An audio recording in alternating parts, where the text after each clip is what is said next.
So এই যে video দুটো দেখলেন, দুইটা কিন্তু একই ভিডিও।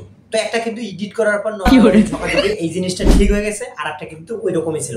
তো এটা আপনাদের দেখানোর জন্য দুই রকম দেওয়া হয়েছে। তো আমরা যখন ভিডিও তৈরি করতে যাই তখন কিন্তু আমাদের মোবাইলটাকে যতই চাই না কেন স্থির রাখার জন্য কোনোভাবে কিন্তু এদিক সেদিক নড়াচড়া হয়ে যায়, সেক্ষেত্রে কিন্তু আমাদের ভিডিও কোয়ালিটি ভালো আসে না। তো আপনারা যারা বড় বড় কন্টেন্ট ক্রিয়েটর বা ট্রাভেলিং বা ব্লগিং ভিডিওগুলো দেখেন, সেগুলো ভিডিও দেখবেন যে অনেকের ভিডিও কিন্তু কোয়ালিটি ফুল ভালো, সেগুলো ভিডিও কিন্তু ভিউজ আছে। তাছাড়া অনেকের ভিডিও দেখবেন যে নড়ানড়ি করতেছে, ঝগাঝগি করতেছে, সেই ভিডিওগুলো কিন্তু মানুষ দেখতেছে না। তাছাড়া একটা কোয়ালিটি ফুল ভিডিও না দিলে কিন্তু কোনো অডিয়েন্সে আপনার ভিডিওতে দীর্ঘ সময় থাকবে না। তো আমি এই এডিটটা কিভাবে করলাম সেটাই কিন্তু আপনাদেরকে আজকে শেয়ার করব।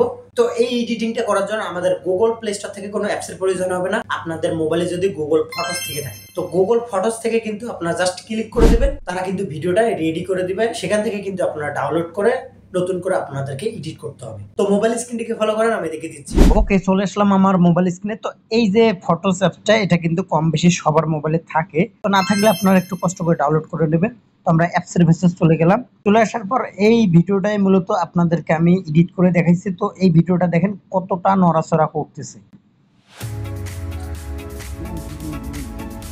তো দেখলেন কতটা নড়াচড়া ছিল। তো এটা আমাদের এডিট করার জন্য এই যে এডিট অপশনে ক্লিক করে দিবেন। দেওয়ার পর এই যে অপশনটা দেখতেছেন, এইখানে মূলত ক্লিক করে দিলেই আপনার ভিডিওটা রেডি করে দেবে। তো আমরা এখানে ক্লিক করে দিচ্ছি। দেওয়ার পর দেখেন এইরকম ইন্টারফেস চলে আসলো। তো এটা যত বড়ই ভিডিও হোক না কেন, এখানে আপনারা কিন্তু ভিডিওটা ঠিক করে নিতে পারবেন। ঠিক আছে, তো এটা পুরোপুরি আমাদের যেতে হবে, তারপর আমরা নতুন করে আমরা সেভ করে নেব। তো দেখেন অলরেডি কিন্তু পুরোপুরি হয়ে গেছে। তো এটা কিন্তু আপনাদেরকে একটু প্লে করে দেখাচ্ছি যে আগে কিরকম ছিল এখন কিরকম আছে।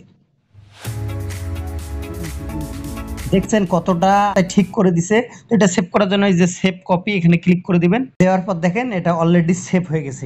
ওকে বন্ধুরা, এই ছিল আজকের ভিডিও। তো অবশ্যই ভিডিওটা অন্যকে দেখার সুযোগ করে দিবেন, শেয়ার করে দিবেন। তো আজকের মতো এখানে শেষ করছি। তো দেখা হচ্ছে নতুন কোনো ভিডিওতে।